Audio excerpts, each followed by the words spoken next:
Hey everyone, glad you're here. We just got fresh projections for next year's Social Security increase, and it's already sparking a lot of conversation. Not just about the number itself, but about whether it's going to be enough to keep up with what you're actually paying for every month. For millions of Americans, this update isn't just a statistic, it's a lifeline, and the way it's calculated can make a huge difference in your daily budget. But here's the part most people aren't hearing about. The formula behind it might not truly reflect the costs older Americans face, and that could mean the increase feels a lot smaller once it reaches your wallet. There's also a bigger story here about the future of Social Security and how changes happening right now could affect benefits down the road. So stick with me, because understanding this new estimate is about more than just knowing the number. It's about knowing what it really means for you. And before we get started, let me know in the comments. Do you feel your benefits have kept up with your living expenses over the last few years? I'd really like to hear your take on that. And if you find this kind of breakdown helpful, don't forget to hit subscribe so you don't miss the updates I put out. So let's start with how this increase is figured out in the first place. Because once you understand that, it's easier to see why people have such strong opinions about whether it's fair. The Social Security Administration bases the annual adjustment on something called the Consumer Price Index for urban wage earners and clerical workers, or CPI-W. Basically, it's a way of tracking price changes for a specific group of goods and services.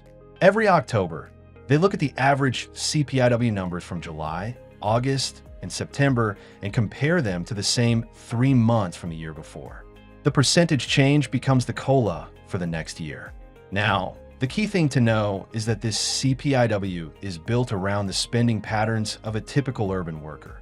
And here's the problem. Retirees often spend their money very differently. Healthcare, housing, and transportation make up a much bigger share of their budget, and those costs often rise faster than overall inflation. That means even when the official number looks fine on paper, it may not line up with what you're actually feeling at the checkout counter or when you pay your bills. And this is where the new news comes in. Based on the latest data for July, we're seeing the CPI-W up about 2.5% from last year, and that has analysts saying the 2026 COLA is likely to come in at around 2.7%. That would make it slightly higher than this year's 2.5% increase, but still well below those big jumps we saw during the pandemic, like 5.9% in 2022 and 8.7% in 2023.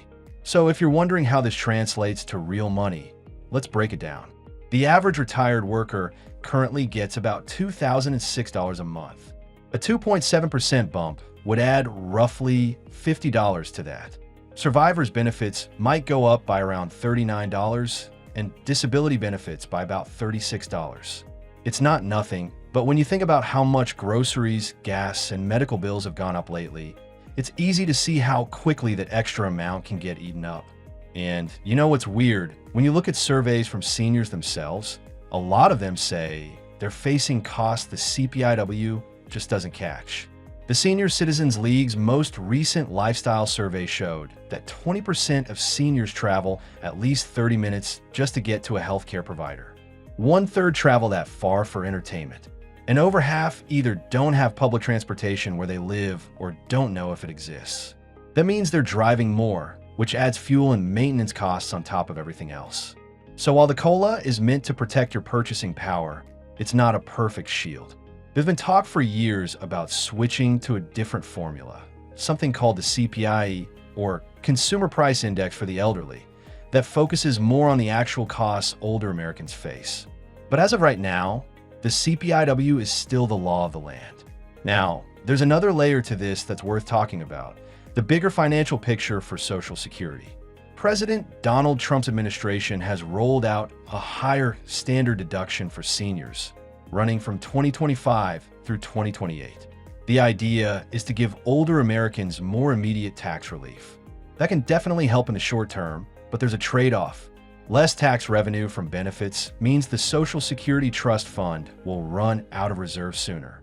Right now, projections show the depletion date moving up from 2033 to 2032.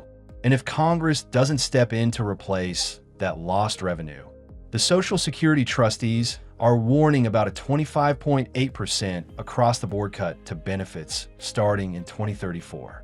To put that into perspective, for a typical 65-year-old retiring in 2025, that could mean losing $176,400 over a 25-year retirement. That's not just a small trim, that's life-changing money. Also, looking at history can help make sense of where we are now.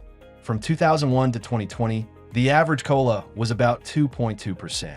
There were even years when it was 0, 2009, 2010, and 2015.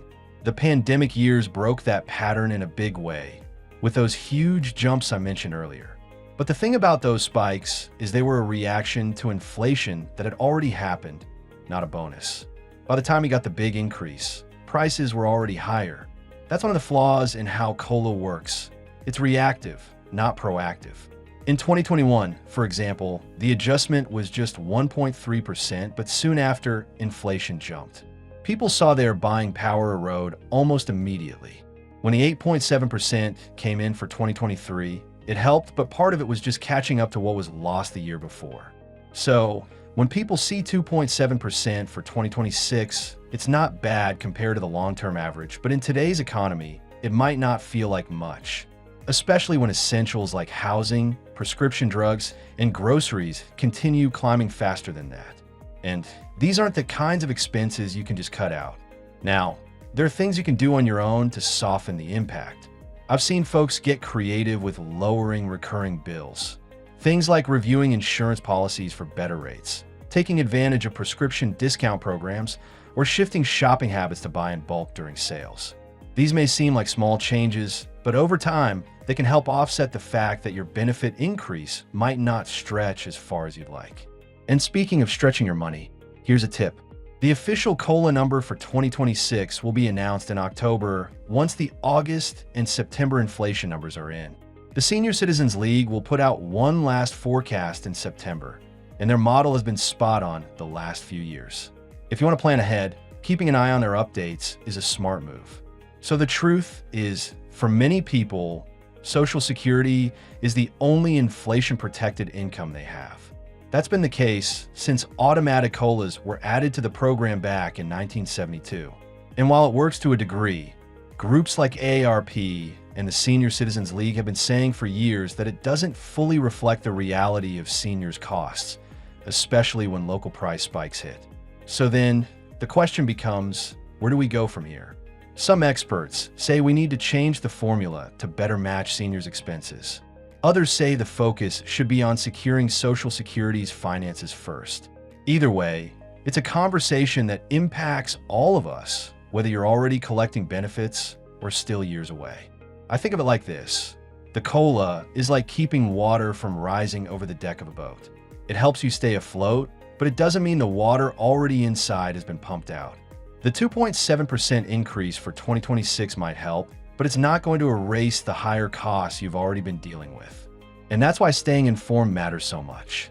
Knowing what's coming gives you the chance to adjust, plan, and find ways to make your money work better for you.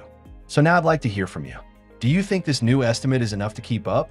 Or does it fall short based on what you're paying at the grocery store, the pharmacy, or for your utilities? Share your thoughts in the comments.